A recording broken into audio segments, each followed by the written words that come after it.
الحمد لله رب العالمين والعاقبة للمتقين والصلاة والسلام على سيد المرسلين أما بعد قال الله تبارك وتعالى في كلامه المجيد أعوذ بالله من الشيطان الرجيم بسم الله الرحمن الرحيم وما أصابكم يوم التقى الجمعان فبإذن الله وليعلم المؤمنين وَلِيَعْلَمَ الَّذِينَ نَافَقُوا وَقِيلَ لَهُمْ تَعَالَوْا فِي سَبِيلِ اللَّهِ أَوِ ادْفَعُوا قَالُوا لَوْ نَعْلَمُ قِتَالًا لَاتَّبَعْنَاكُمْ وَهُمْ لِلْكُفْرِ يَوْمَئِذٍ أَقْرَبُ مِنْهُمْ لِلْإِيمَانِ يَقُولُونَ بِأَفْوَاهِهِمْ مَا لَيْسَ فِي قُلُوبِهِمْ وَاللَّهُ أَعْلَمُ بِمَا يَكْتُمُونَ صدق اللہ العظیم۔ محترم بزرگوں، عزیز ساتھیوں، گزشتہ ہفتے اور اس سے پہلے بھی دنیا میں پیش آ رہے عظیم حادثے کے تعلق سے اور ارض مقدس میں لڑی جانے والی خونریز جنگ کے تعلق سے بات آئی تھی اور بتایا گیا تھا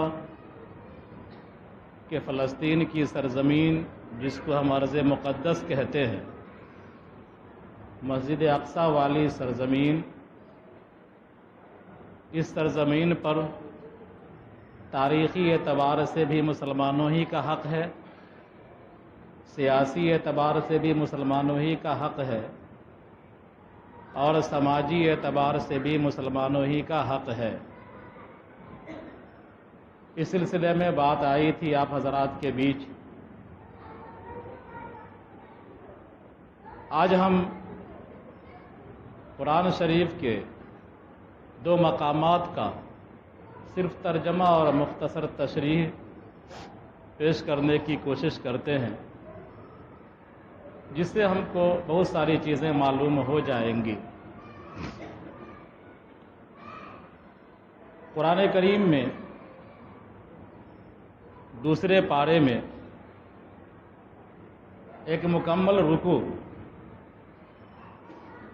فلسطین کے سرزمین پر لڑی جانے والی ایک عظیم جنگ کے متعلق نازل ہوئی۔ مکمل رکوع کے اندر اس جنگ کا تذکرہ موجود ہے۔ جب اللہ تبارک و تعالیٰ نے اپنے پاک کلام میں اس کا ذکر کیا ہے تو ہم کو ذکر کرنے میں اور آپ کو ذکر سننے میں کسی قسم کی کوئی دقت نہیں ہونی چاہیے، بلکہ ہمارا ایمان اور بڑھ جاتا ہے۔ فلسطین کا جو علاقہ ہے بازو میں مصر کا علاقہ ہے، موسیٰ علیہ السلام کے زمانے ہی میں فلسطین کی سرزمین پر ایک انتہائی طاقتور اور انتہائی مغرور اور انتہائی متکبر قوم قابض ہو گئی تھی، جس قوم کا نام تاریخ میں قوم عمالقہ ہے، یعنی اس قوم کو قوم عمالقہ کہا جاتا ہے۔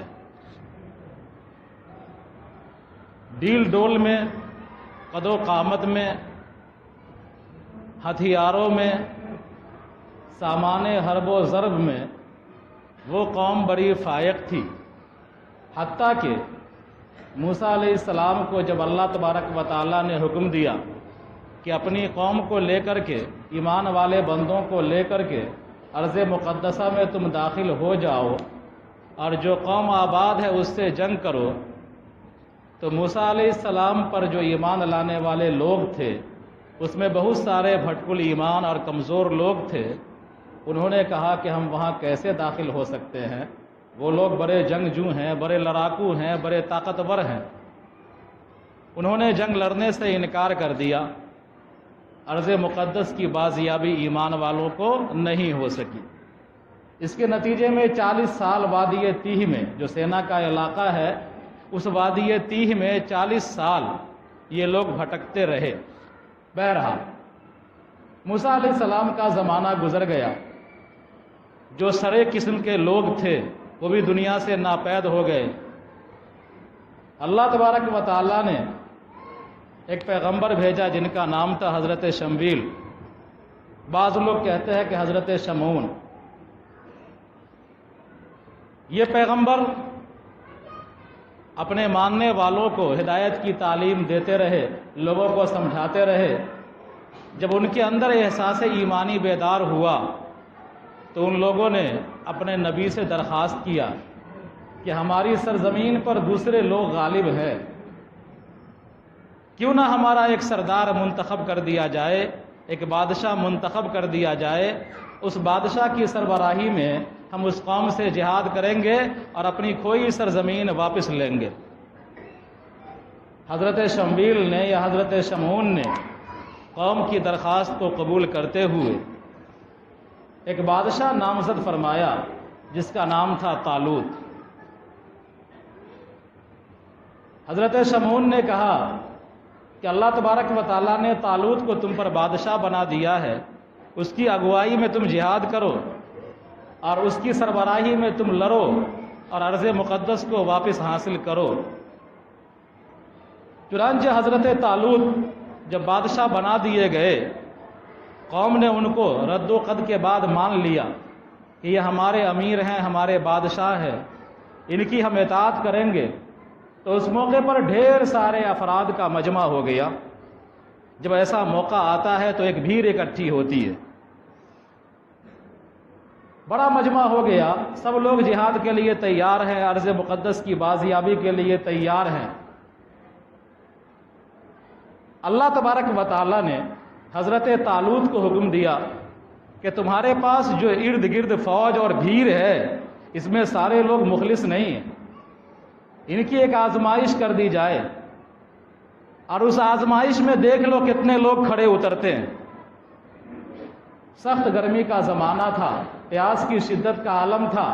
طالوت کو حکم ہوا کہ لشکر کوچ کرایا جائے، ارض مقدس کی طرف روانہ ہوا جائے، لیکن راستے میں ایک نہر ملے گی،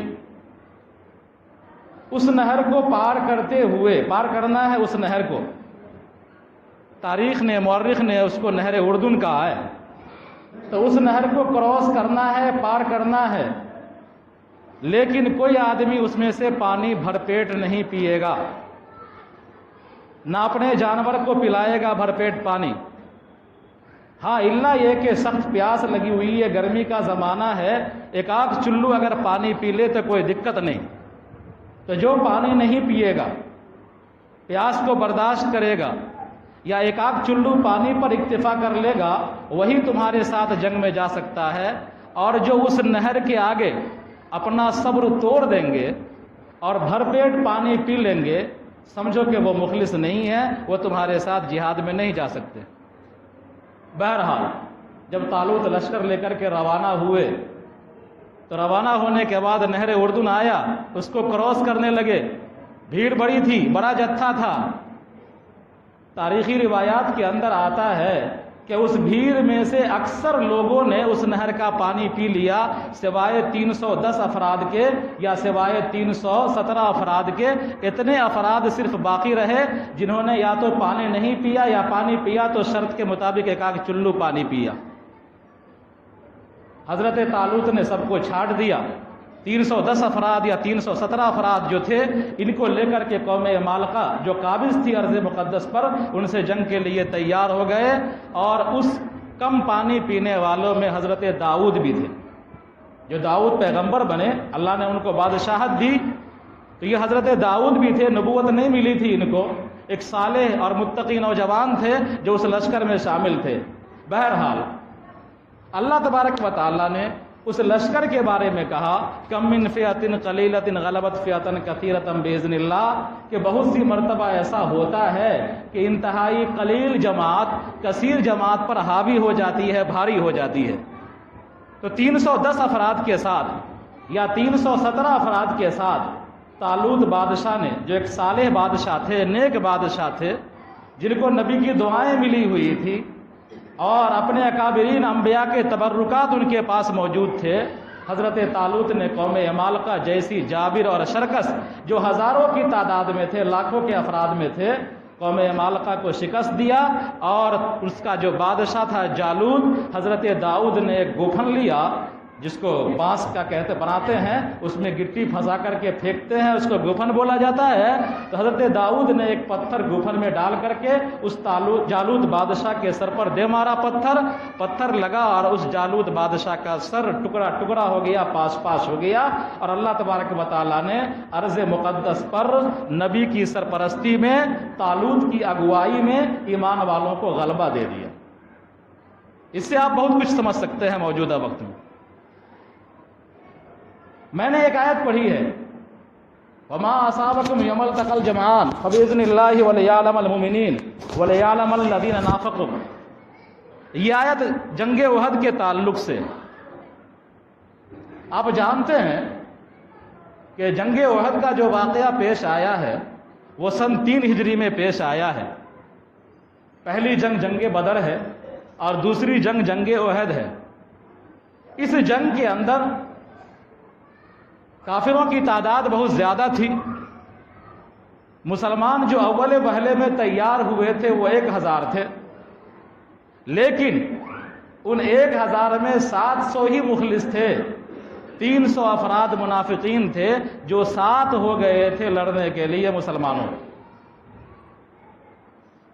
لیکن کچھ دوری آگے چل کر کے جو ان کا سردار تھا عبداللہ ابن ابی ابن سلول، وہ یہ کہہ کر کے اپنے پورے جتھوں کو الگ کر لیا، منافقین کی پوری ٹولی الگ ہو گئی، جو ساتھ نماز بھی پڑھتے تھے، ساتھ میں سجدہ بھی کرتے تھے، ساتھ میں تسبیحات بھی پڑھتے تھے، اور خوب اچھل کود کر رہے تھے کہ ہاں ہم لڑنے کے لیے تیار ہیں۔ عبداللہ ابن ابی ابن سلول کے جو متقدین لوگ تھے، جو منافقین تھے، راستے سے الگ ہو گئے کہ جب ہماری بات چلی نہیں، مانی نہیں گئی تو ہم کیوں جائیں گے لشکر میں، کیوں جائیں گے جنگ میں مرنے کے لیے۔ اللہ تبارک و تعالیٰ نے اسی کا نقشہ کھینچا ہے۔ وما اصابکم یوم التقى الجمعان، موجودہ حالات کو سامنے رکھیے، اس آیت کا ترجمہ سنیے، اور اسی آیت کی تلاوت وہاں کے جو قائد ہیں انہوں نے پچھلے جمعہ میں ایک نماز پڑھاتے ہوئے جمعہ کی، انہوں نے انہی آیات کی تلاوت کی ہے جو ہم پڑھ رہے ہیں۔ وما اصابکم یوم التقى الجمعان فباذن اللہ وليعلم المؤمنین۔ اللہ تبارک و تعالیٰ فرماتا ہے کہ تم کو، یعنی ایمان والوں سے خطاب کرتے ہوئے، کہ تم کو جنگ احد کے دن جو مصیبتیں پیش آئی، جو تمہارا نقصان ہوا، جنگ بدر میں تم 70 افراد کو قتل کر دیے تھے، 70 افراد کو تم گرفتار کر لیے تھے کافروں کے، لیکن جنگ احد میں تمہاری حالت یہ ہو گئی کہ 70 افراد تمہارے شہید ہو گئے، تم کو نقصان پہنچا ہے۔ تو فرمایا اللہ تبارک و تعالیٰ نے وما اصابکم یوم التقى الجمعان فباذن اللہ، کہ تم کو جو مصیبت آئی، جو تکلیف تم کو پہنچی، 70 افراد تمہارے جو شہید ہو گئے، عورتیں بیوہ ہوئیں، بچے یتیم ہوئے، یہ جو مصیبت تم کو آئی ہے یہ مصیبت اللہ کے حکم سے، فباذن اللہ۔ اور یہ مصیبت تم کو اس لیے آئی ہے کہ اللہ تبارک و تعالیٰ فرماتا ہے کہ لیعلم المؤمنین، کہ اللہ تبارک و تعالیٰ ظاہری کر دے، اوپن کر دے ایسے لوگوں کو جو ایمان والے ہیں، مخلص ہیں، اور ایسے لوگوں کو بھی ظاہر کر دے جن کے دلوں کے اندر کھوٹ ہے، ایمان نہیں ہے ان کے اندر، وہ بھی اوپن ہو جائیں، سب کے سامنے ہو جائیں۔ لہذا جنگ احد کے اندر منافقین بھی الگ ہو گئے، اپنی جماعت کو لے کر کے الگ ہو گئے، سب کو پتہ چل گیا کہ یہ عبداللہ ابن سلول کی نسل ہیں، یہ ان کی فکری وارث ہیں، اور یہ منافقین ہیں، اور ایمان والے بھی الگ ہو گئے۔ وقیل اللہ تعالی قاتلوا فی سبیل اللہ او ادفعوا، ان سے کہا جاتا ہے، یعنی جو مجاہدین کے سربراہ ہیں، جو ایمان والے ہیں، ان کو پکارتے ہیں، لوگوں کو پکارتے ہیں، قیل اللہ تعالی قاتلوا فی سبیل اللہ او ادفعوا، کہ آؤ آؤ ہمارے ساتھ اللہ کے راستے میں جہاد کرو، یا مسلمانوں کے جان و مال کا دفاع کرو، مسلمانوں کی املاک کا دفاع کرو، مسلمانوں کی سرزمین کا دفاع کرو، مسلمانوں کی مساجد کا دفاع کرو۔ تو وہ کیا کہتے ہیں؟ وہ یہ کہتے ہیں، جب ان کو پکارا جاتا ہے تو وہ یہ کہتے ہوئے پیچھے ہٹ جاتے ہیں کہ ارے یہ کوئی جنگ ہے، یہ تو خودکشی ہے۔ جنگ احد کے وقت کہہ رہے ہیں منافقین، ارے یہ تو خودکشی ہے، یہ مرنے کے لیے مسلمان گئے تھے میدان احد میں، لڑنے کے لیے کوئی گئے تھے گستورے، لڑائی تو برابری کی ہوتی ہے۔ کہاں 700 کہاں 3000 کے افراد. لڑائی تو برابری کی ہوتی ہے. یہ لوگ خودکشی کرنے کے لیے جا رہے ہیں, ہم کیوں جائیں لڑنے کے لیے؟ اللہ تبارک و تعالیٰ نے پورے منافقین کا نقشہ کھینچا ہے. وقیل لهم تعالوا قاتلوا في سبيل الله او ادفعوا قالوا لو نعلم قتالا لاتبعناكم هم للكفر يومئذ اقرب منهم للایمان. کہ اگر ہم کو یہ پتہ چلتا کہ یہ جنگ ہے, برابری کی جنگ ہے, مسلمانوں کے پاس ہتھیار ہے, افراد ہے, تو ہم کافروں سے لڑتے. لیکن مسلمان تو مرنے کے لیے جا رہا ہے, خودکشی کرنے کے لیے جا رہا ہے, ہم کیوں جائیں ان کے ساتھ اپنا خون بہانے کے لیے, ناحق قتل ہونے کے لیے. یہ منافقین نے اس وقت کہا تھا. آج موجودہ وقت میں دیکھ لیجئے, پوری دنیا سے آواز لگائی جا رہی ہے, پوری دنیا میں آواز لگائی جا رہی ہے. وہاں کی عورتیں آواز لگا رہی ہیں, وہاں کے علماء آواز لگا رہے ہیں, عربوں کو جھنجھوڑ رہے ہیں. لیکن عرب والے بھی وہی جملہ کہہ رہے ہیں کہ ارے یہ کوئی جنگ ہے کہ ہم لڑنے کے لیے جائیں, یہ تو آتنکواد ہے, یہ تو مرنے کے لیے گئے ہیں, انہوں نے جنگ کو بھڑکایا ہے, ہم کیوں جائیں گے لڑنے کے لیے. آج بھی وہی جملہ دہرایا جا رہا ہے عرب ممالک سے جو جملہ 1400 سال پہلے دہرایا جا رہا ہے. اللہ تبارک و تعالیٰ نے آگے فرمایا ہم للکفر یومئذ اقرب منہم للایمان, کہ ایسا کہنے والے لوگ احد کے دن, لڑائی کے دن کفر کے زیادہ قریب تھے بمقابلہ ایمان کے. یعنی ایمان سے نکل رہے تھے اور کفر کی طرف دوڑے جا رہے تھے. ان کے دلوں کے اندر کفر تھا اور یہ کفر کو اوپن کر رہے تھے, کفر کو ظاہر کر رہے تھے. اس آیت کو سامنے رکھیے اور غور کیجئے کیا حال ہے ہم مسلمانوں کا. پہلے تو حالت یہ ہوتی تھی کہ اگر ایک جگہ سے آواز لگ جاتی تھی تو پوری دنیا اپنے جان ہتھیلی میں لے کر کے آگے بڑھ جاتی تھی. لیکن آج آواز لگ رہی ہے اور روتے روتے لوگوں کے آنسو خشک ہو چکے ہیں. غزہ کی سرزمین ایسی سرزمین ہے, فلسطین کی سرزمین ایسی سرزمین ہے جہاں کے ہر چپے چپے پر کسی نہ کسی مقدس ہستی کا خون بہا ہوا ہے. ایسی سرزمین سے ہم کو آواز دی جا رہی ہے اور پوری دنیا کو آواز دی جا رہی ہے, لیکن ہمارا ضمیر جاگتا نہیں ہے چونکہ ہم مردہ ہو چکے ہیں. بظاہر ہم زندہ ہیں لیکن وہ مردہ ہو چکے ہیں. آگے اللہ تبارک و تعالیٰ نے فرمایا کہ جن شہداء کا تم مذاق اڑا رہے ہو, منافقین کے بارے میں کہا کہ جن شہداء کا تم مذاق اڑا رہے ہو, جن کے بارے میں کہہ رہے ہو کہ یہ خودکشی کرنے کے لیے گئے تھے, یہ میدان احد میں مرنے کے لیے گئے تھے. وَلَا تَحْسَبَنَّ الَّذِينَ قُتِلُوا فِي سَبِيلِ اللَّهِ أَمْوَاتٌ بَلْ أَحْيَاءٌ عِندَ رَبِّهِمْ يُرْزَقُونَ فَرِحِينَ بِمَا آتَاهُمُ اللَّهُ مِنْ فَضْلِهِ وَيَسْتَبْشِرُونَ بِالَّذِينَ لَمْ يَلْحَقُوا بِهِمْ مِنْ خَلْفِهِمْ أَلَّا خوف عَلَيْهِمْ وَلَا هُمْ يَحْزَنُونَ. اللہ تبارک و تعالیٰ نے ان شہداء کے بارے میں فرمایا کہ اے لوگوں جو شہید ہو چکے ہیں جنگ احد میں, یا ایسے ہی اسلامی جنگوں میں جو شہید ہو جاتے ہیں, تم ان کو مردہ مت سمجھو, وہ تو زندہ ہیں اور اللہ تبارک و تعالیٰ ان کو رزق دیتا ہے. اور حدیث کے اندر آتا ہے کہ جو لوگ شہید ہو جاتے ہیں اللہ تبارک و تعالیٰ ان کی روحوں کو سبز پرندوں کی شکل دے دیتا ہے اور ان کی روحیں سبز پرندہ بن کر کے اور جنت کے نعمتوں سے لطف اندوز ہوتی ہیں. کبھی اس باغ میں, کبھی اس باغ میں, کبھی اس پھول پر, کبھی اس پھول پر بیٹھتی ہیں, لطف اندوز ہوتی ہیں. اور اللہ تبارک و تعالیٰ ان کو قندیل کے اندر ڈال دیتا ہے, گویا کہ ان روحوں کا جو چڑیے کی شکل میں ہے, اللہ تعالیٰ نے جو گھونسلہ بنایا ہے عرش کے نیچے ہے قندیل کی شکل میں. اور آگے اللہ تبارک و تعالیٰ نے فرمایا کہ یہ شہید جب ان کی روحیں جنت میں ٹہلتی ہیں تو یہ خوش ہوتے ہیں اللہ تعالیٰ کے انعامات کو دیکھ کر کے, جو اللہ تعالیٰ نے ان کے لیے نعمت تیار کر رکھی ہے اس کو دیکھتے ہیں, خوش ہوتے ہیں. ان کی چاہت ہوتی ہے کہ ہم کو جو نعمتیں ملی ہیں ان نعمتوں کا پتہ دنیا والوں کو بھی چل جاتا اور دنیا والے بھی ہماری طرح جہاد کر کے شہید ہو کر میرا مرتبہ پا لیتے, میرا درجہ پا لیتے. ان آیات پر غور کرنے سے ہمارا اور آپ کا ذہن صاف ہو جاتا ہے. ہم کو اور آپ کو ہر معاملے کو قرآن و حدیث کی روشنی میں سمجھنا چاہیے اور قرآن و حدیث ہی ہمارے لیے سہارا ہے. اللہ تبارک و تعالیٰ نے جب ذکر کیا ہے ہم بھی ذکر کریں گے انشاءاللہ, اپنے ایمان کو تازہ کریں گے اور جتنا ممکن ہو سکے گا ہم اہل غزہ کے لیے دعا کریں گے انشاءاللہ. ہم یہی کر سکتے ہیں. اور دوسری چیز کہ جن کے بارے میں ہم کو معلوم ہو جائے کہ یہودی یہودیوں کی مصنوعات ہیں ان کو ہم جان بوجھ کر کے نہیں خریدیں، ان کا ہم بائیکاٹ کریں، یہ بھی ہمارا ایک تعاون ہو جائے گا۔